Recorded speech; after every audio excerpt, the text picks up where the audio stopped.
Hello. Namaste. Stop jiggling the camera, use. So, I'm thinking of making lentils, and a new thought has arisen as I noticed that there's a moderate amount of something called red rice, which has been praised highly by a close friend of mine, and I've had it, and it's nice, and it takes about as long to cook, like an hour, as lentils do. So I think of adding sort of an equal amount to the brown green lentils of red rice to my next creation, in which after an hour or so of cooking there will be additions of it's somewhere along the line anyway, veggies, the remaining bit of carrot, a stalk or two of celery, and maybe a leaf or so, and half an onion or a whole onion, I don't know, and small pieces of Pflichtleber, yes, Rinderleber, beef liver, leftover, already cooked. Throw it into the mix, and at least one, probably just one, bratwurst cut up into small slices and used for flavor and texture and fun. So, now it's a little more intriguing as I think of this addition of the red rice and, hey, something new. I have a little bit of a white rice crisis. Nothing too important, but I think it's time to find some cheap basmati rice. I think Aldi might be the source. And the time is coming, October anyway, when it's possible that Aldi will have what is, from my perspective, half price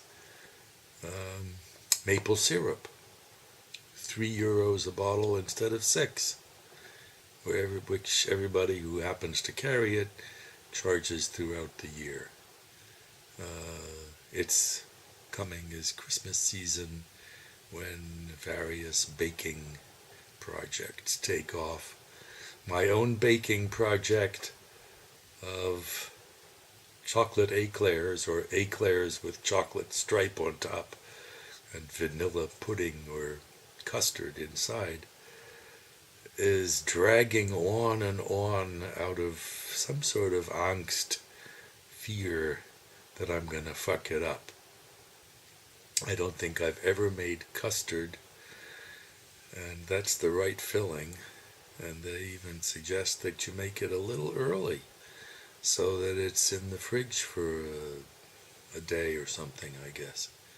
Sounds smart, because it takes preparing 3 different things: the chocolate coating for the outside, the cream for the inside, and the special, unbelievably special dough to make the body of the croissant, which is to be piped onto backpapier, baking paper, on a tray or whatever, to be piped with my new pipe, which has to be washed before it's used, and the bag is made of silicone.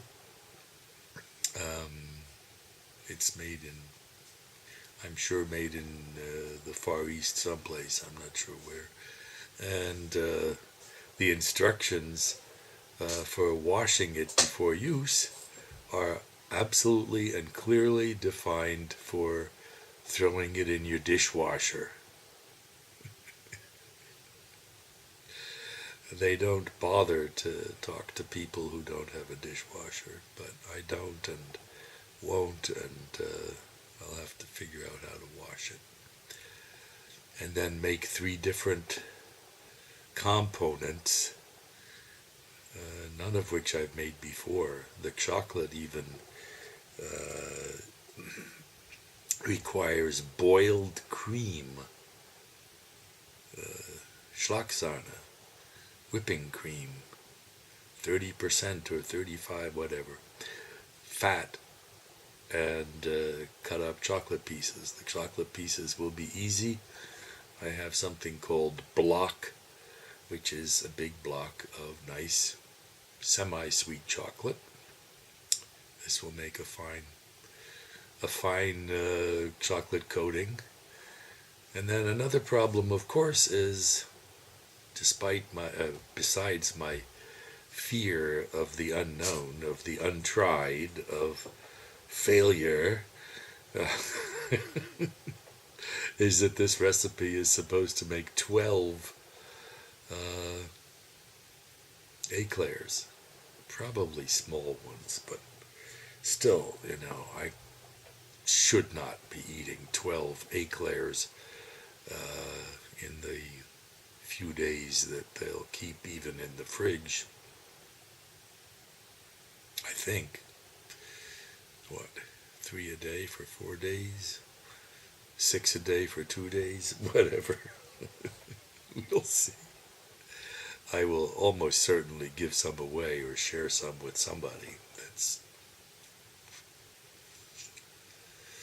That's another excuse, I suppose, that I have, that maybe I should wait until there's a possibility of sharing with someone when they're fresh. I mean, hey, keep them in the fridge and they'll get moist and no longer crisp.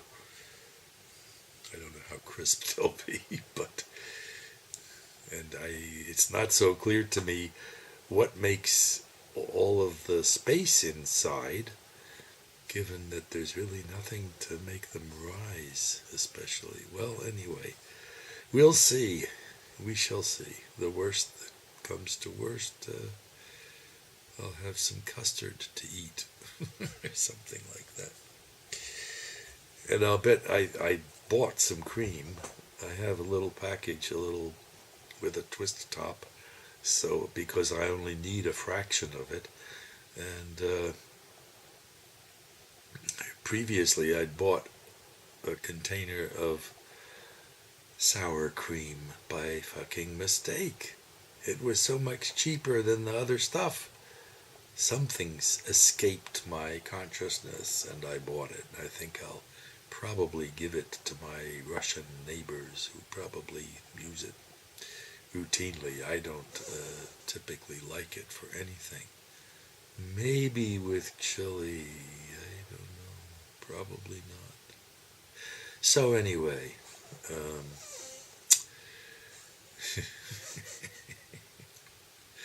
ready to make some lentils, and it's now almost 8:30 p.m.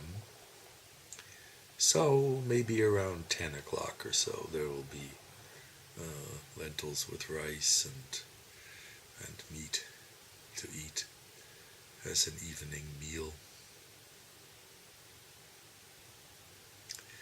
For breakfast I had cornflakes. I love corn. And it's cheap. Cornflakes, if you're not stupid enough to buy brand labeled, cornflakes, Ja brand, or whichever, Gut and Günstig, or bottom of the line, store brand cornflakes, 99 cents for half a kilo. That's cheap. That's 5 grams for a penny. And the taco chips at Edeka, 99 cents for 300 grams. That's 3 grams for the penny. I like corn. I like cornflakes with sweet milk, cold. Eat them as fast as you can so that they stay as crisp as possible.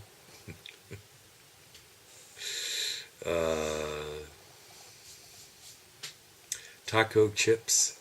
Lately I'm making Mogen David sandwiches with a dollop of cream cheese, or in Jewish, a schmear. And then another one on top, rotated around 90 degrees or so, or 30, to make a little sandwich. And I like the crispiness and the flavor of cream cheese. So it's kind of resuscitated cream cheese for me. I had been avoiding cream cheese and eating Könige Frischkäse, that is cottage cheese, which as a child I hated. But as a grown-up, it's like, I can do this. I can do this even if it's not so great. Well, it tastes actually best after something sour, which removes the sour taste, or suppresses the sourness of the cottage cheese. But in any case, I had not been eating cream cheese for a while, and now that I'm kind of focused on tortilla chips, I made an almost special trip to Edeka the other day to buy 4 bags of them. I don't want to run out. So I make a Mogen David, a Jewish star, sandwich with cream cheese and taco chips. At least it's kosher. Oh my, strange deals in the world. Well, of course, the diet restrictions, or you could say, were part of the program to keep Judaism alive and avoid its absorption into the surrounding society. If you're religious and can only eat kosher, you can't easily, if at all, share meals with your neighbors, and that helps to force separation. And if you want to have a communal meal, you pretty much have to find other Jews. Whatever the system is or was, it's worked, and Judaism is still alive and well despite evil efforts to expunge it. In one sense, in any case, I am a Jew, and I wonder, it's conceivable that my mother's mother was a Jew. I don't know, or my father's mother, or at least, but there's no evidence that I'm aware of to that effect. Just a suspicion. And in any case, I converted in order to chant from the Torah at my son's bar mitzvah, having promised I would chant if he taught me to read Hebrew, which he did, and then I kind of had to carry through, and that turned out that in order to chant from the Torah, in order to be called to the Torah to chant, I would have to be a Jew. So I converted, whatever that means. There's a joke about someone who had converted to Christianity by being sprinkled with holy water, and he was discovered cooking meat on Friday, Well, in the context of this, that was not permitted for a Christian Catholic. And the miscreant, the Verbrecher, the guy, the converted Christian, cooking the meat, probably on a grill,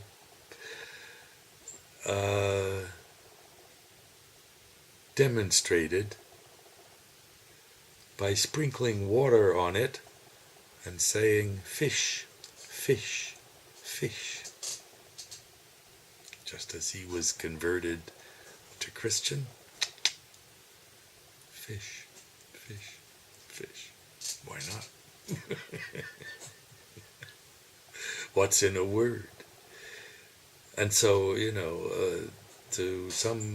to some Jews, I'm a Jew, and to some Jews, you can't be a Jew unless your mom is a Jew. That's the only way in. But I was treated with honor by serious Orthodox Jews, including a friend of mine, Nehemiah Poland. Very lovely man. Very lovely.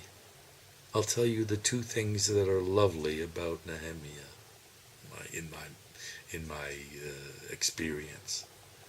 One is that when his mother came, he was up front teaching something, and when his mother showed up at the door to that room, he stopped, guided her in, introduced her to the group, and then went on. That's one. The other one is when someone in the group suggests an interpretation which, is possibly original, and in any case, apropos of what's being studied and read and whatever, Nehemiah would elevate the suggestion to a higher level of insight and holiness than the person proposing it could have felt, I think.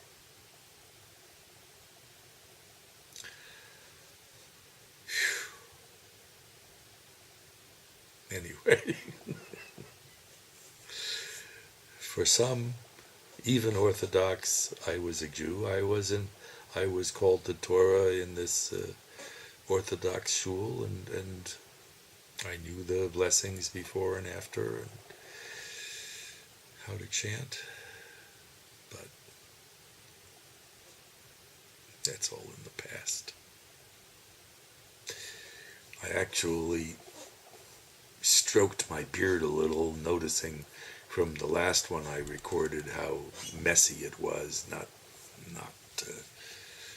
very symmetrical. I think I should at least brush my beard before presenting myself this way, but I'm too lazy. And now it's getting late. What is it? 8:30. Time to make lentils. See you later, alligator. In a while, crocodile. Namaste.